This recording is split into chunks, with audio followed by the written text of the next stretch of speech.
Ciao friends, and welcome to a new Unplugged video. In this video, we are going to work on a question that came up on an article. A user asked how to compute the previous last date of purchase of a customer. So it's easy to compute the last date of a purchase, but what about the previous date? So the date of the previous last order of a customer. There is actually already an answer made by Sergio, but when the user tried that, it was low. So we need to understand it, test it, and then find different ideas in order to improve the performance. Let's take a look at that together. First, the article. This is the article, understanding the difference between last date and max index. Now, the question, let me get rid of my face. I'm here, not there. So let's get rid of that. The topic of the article is not really relevant in this case because the question is very loosely related.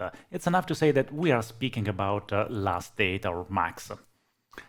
And the question coming from Francisco is, let me zoom in that a bit. How can I find the second largest date? And Sergio provided the first solution, then they worked on that for a while, and finally, this is the version of the code that we proposed as an answer, but that searches for the last sales order date and then computes again the last order date where the order date is less than the max date. This code works, but the last article says I did exactly that. The table is for sales. It has 80 million lines, 104,000 customers, and it just didn't run. It crashed everything, despite my machine setting being good.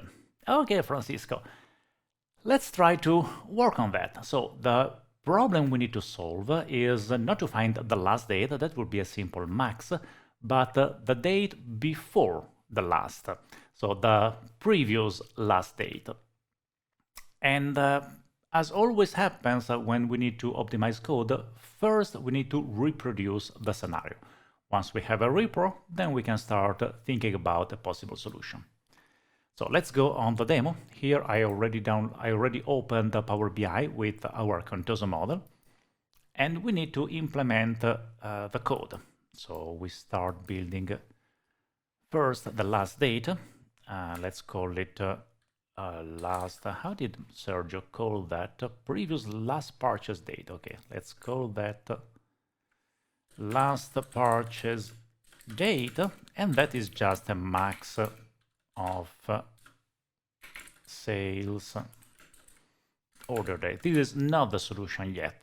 This is just the last purchase date. Let me put it here, get rid of the brand, because the problem appears at the customer level. So we need the customer. We could put the customer name, but that is going to be large. Where are you, customer name? Customer name, here it is. Okay, we could use the customer name, but you see we have a lot of customers with no name, so this is not gonna help us a lot. Let's go for the customer code. So I have the customer code, the sales amount that is useless, and this is the last purchase date. Now I cannot help but format it the right way. I just want the date this way. Okay, this is the last purchase date. And then Sergio produces this version of the code. Let me copy that, go back here, and we create another measure. Previous to last purchase date, let's call it previous last date, just because I need to type that and I don't want to spend time typing long names. So we retrieve the max date, and this is the same date as we have here, and then we compute the maximum order date where the date is less than the max date, getting rid of any filter on the date. These remove filters indeed is not really needed because we are changing. Oh no, it is needed because we are working on order date. Okay. Let's put that here. And it's kind of slow. You see, it's there circling, circling, and circling. I have no idea how long it's gonna take, but it's definitely a bit too slow. And it computes a value anyway. We need to reduce this set because it took just too long. So if we need to analyze performance, we could filter the customers. So to have a faster repro, let's filter customers by country region. And let's choose France, for example. Okay, the code is the same, but filtering France, it will be slow, but a bit less slow. So we don't have to wait forever. So the previous last date computes a value, but it's definitely too slow. Let's grab the query, and then we open DAX Studio to start analyzing performance. So we enable performance analyzer, start recording, refresh the visuals, and copy the query. Next, we go for DAX Studio and we look at the query. Here we are. Let's get rid of that. We enable server timings, so we can then reduce that. I never like to work with the code as written by Power BI. I always change it to make it more readable. This treat as is a filter, and I want to see it here. This is the summarize that needs to be executed, and we can get rid of all this stuff, and also the order by is useless. Format the code, now I can read it. Also, this roll up this subtotal is not really needed. Let's only go for grouping by customer code. And we need a first number, that is how long it takes to compute this version. So let me run it. It's only for Germany. And it ran in around 1 second. Let me zoom in because we will use that quite a lot.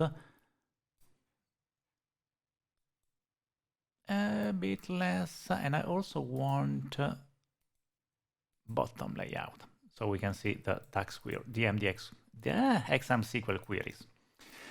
So this way it's not optimal. Let's add the code of the measure. Previous last date, define measure, not there. I want you at the beginning. Previous last date, define measure, and format the code. Okay, so the measure previous last date, right now it's computing the max sales order date, and then again the max sales order date with the filter. If we look at the XM SQL queries generated, there is first one that retrieves the order date, one that retrieves the customer code, and one that retrieves the customer code, the last order date from sales. It cannot be all here. Yeah, so we have a first query that retrieves just the order date. That is not so interesting. Then a second query that retrieves customers in France, as we requested, and that is fine. A third query that retrieves by customer code the last date, the maximum order date from sales left out or joined customer, and that is fine. This is basically materializing the max order date by customer. And then we have this last query that is not really cool. It's retrieving the customer code, the max order date from sales, where country region is France, and the pair customer code order date is in this set of values. So this is the customer code, this is the last date computed earlier, and it is being used as a filter to retrieve then the maximum order date from sales. This filter is kind of large. It's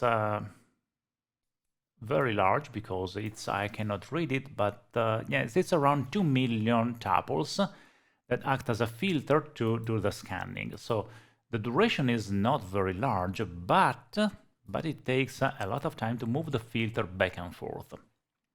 So we need to come out with a different idea. And a possible solution might be change the algorithm. Instead of doing first a filter to retrieve the maximum order date and then a second filter to retrieve the one that happened to be before that order date, we can do that differently. We can iterate by customer, as we are doing. For each customer, retrieve the last 2 order dates. So we generate a table that contains the customer and its last 2 order dates. Once we have this table, whose granularity is the customer, it's basically the same size as the customer times 2 because we have 2 orders. Then we scan it again and we retrieve the minimum of the 2 last order. That should be the second last order date.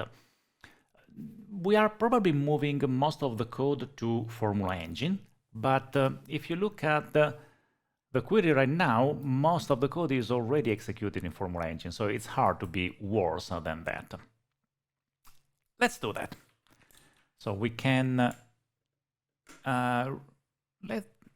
we have the code, so we can just redefine the measure or define a new one. Let me just remove that. Let's define a new measure, sales previous last date. As I said, we want to retrieve the customer and for each customer the last 2 days. Now, retrieving the customers is easy. Let's create a variable customers with last dates. We want the values of customer key. Then we cannot use add columns because we want 2 rows indeed for each customer. So it's not the customer plus 1 column, it's the customer plus 2 rows. So each customer will multiply by 2. That is why we need generate here. For each customer, we can generate the top n, the top 2. We summarize sales by sales order date. This retrieves the order date from sales. It's not yet tied to the customer. We need calculate table around it. Calculate table to make context transition.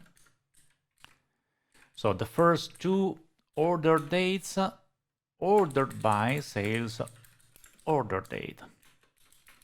Now, because top n considers the largest value as the best, here this top n returns the last and the previous last together as a table. Then generate mixes everything inside the same. And that should work, but before moving further, let's see the content of this table. Evaluate, because that probably helps understanding what we are computing. Okay. If I run it right now, it will return too much stuff. So we add the filter around it.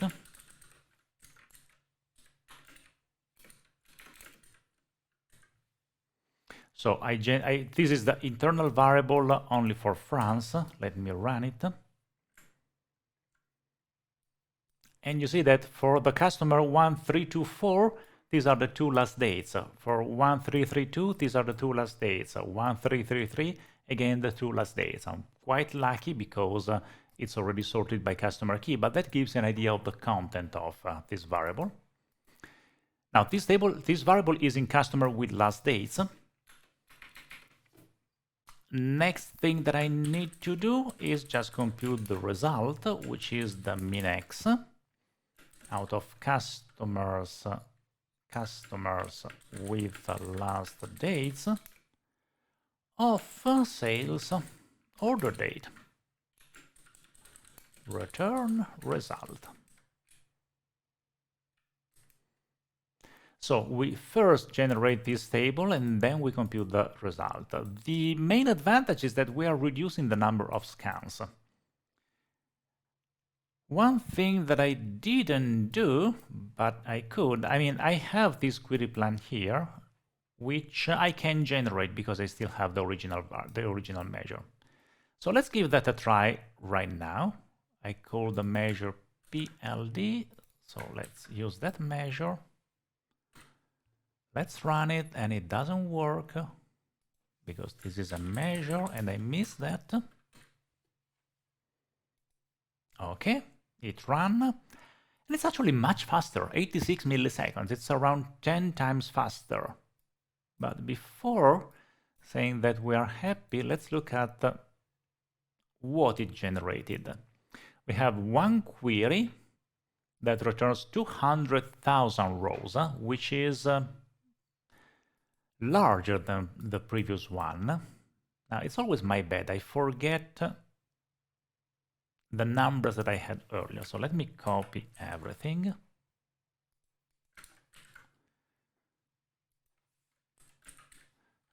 We use the previous, how was it called? Previous last date. Previous last date. And I enable query plan, no, server timings.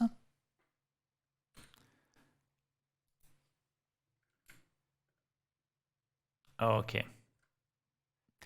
What I wanted to see is that this table is generating 200,000 rows, and this query is only materializing tens of thousands of rows. So we are materializing a lot more than earlier. For sure, the query is faster. What we are not seeing here, and I think it's worth noticing it, is that actually, even though the rows that are materialized here are small, the real table, the real data structure that we are materializing inside Formula Engine probably is this size, is 200,000 rows, all the tuples that are sent to Storage Engine to run the second query. So we don't see that clearly here, but this table exists and it's being generated. Here I lost the details, let me run again. Here we are generating that in Storage Engine. So actually, materialization-wise, this query is not worse. And this query is retrieving customer key, because I'm querying it here, the customer code, because it's here, the order date from sales. So this is actually materializing not only the top two. This might be an issue, so it's worth considering it. This is actually materializing customer key, customer code, and order data, generating 200,000 rows only for France. And then it's leaving all the entire calculation to Formula Engine. So out of this table containing customer key and data, the Formula Engine retrieves the top two, and then Formula Engine retrieves the minimum of the top two, retrieving the date. So it's faster, but might have issues with materialization. Again, before saying that we are happy, let me also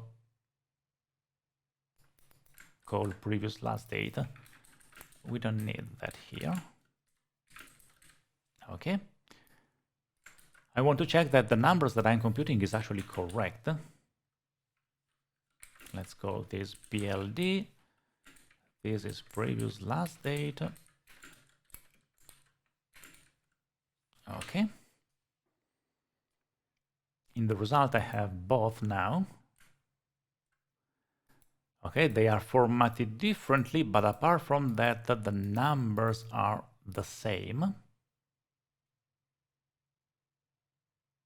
17. Okay. I mean, that's not really a demonstration that the code is correct, but looks reasonable. So it's materializing 200,000 rows. Keep in mind we have 18,000 customers. Now let's make a test with the full customer set. Let's get rid of France from here and from here. We run this query first. I don't know how long it will take, but this is probably going to be kind of slow. It's 10 seconds and running. Okay, 10.5 seconds, and the level of materialization of the original formula is still very small, same as before, so there is just a lot of formula engine running. What if I get rid of 3 tasks from here, cross the fingers, and run it? That's too fast because I didn't remove 3 tasks for whatever reason. So let's try that again. It's actually good. It's still 10 times faster, less than 1 second compared with 10 seconds. But, and this is important to note, it's materializing 1.5 million rows. So the formula is indeed much faster, but the level of materialization is much larger. The problem is, if we look at the article, Francisco said that, well, what is the problem? He has 104,000 customers. We don't have 104,000 customers. So we only have 18,000 customers. If we want to look what might happen in his case, we need to add some detail, not only the customer code, we need to add something like the product color.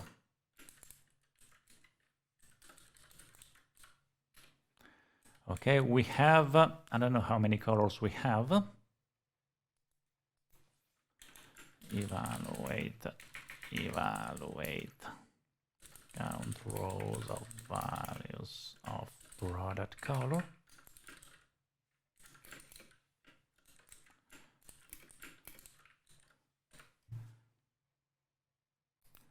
We have 16 colors, and now 16 times 18,000, it's already a good number.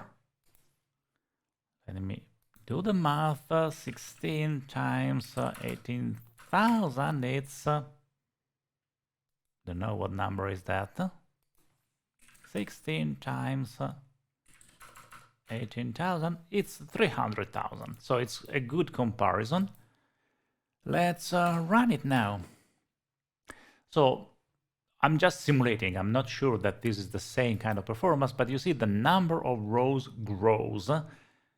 And it's likely not all the products bought all the colors. So the entire set of combinations is not the same. We do have, let me see what we can use. We have the customer, which is there. We have the product, we have the data, we have the store. Nothing is gonna help here. Okay, I think color and customer code basically shows you that the number of rows materialized grows by a lot. So this formula is indeed faster, but it might be slow. It might create issues with materialization, even though 2.4 million is not a huge number, but it's a clear indication that the time spent here is kind of large. Anyway, this version of the code looks good enough. I'm thinking whether this could be further optimized, because what I typically do in this scenario is try to make this generate independent from the customer. So it's likely that the best version would be generating not for values but for all selected, so that we have all the customers computed once, and then we retrieve the current customer, which is the selected value. Hey, selected value of customer key. And then we filter customer with dates, where customer key equal current customer.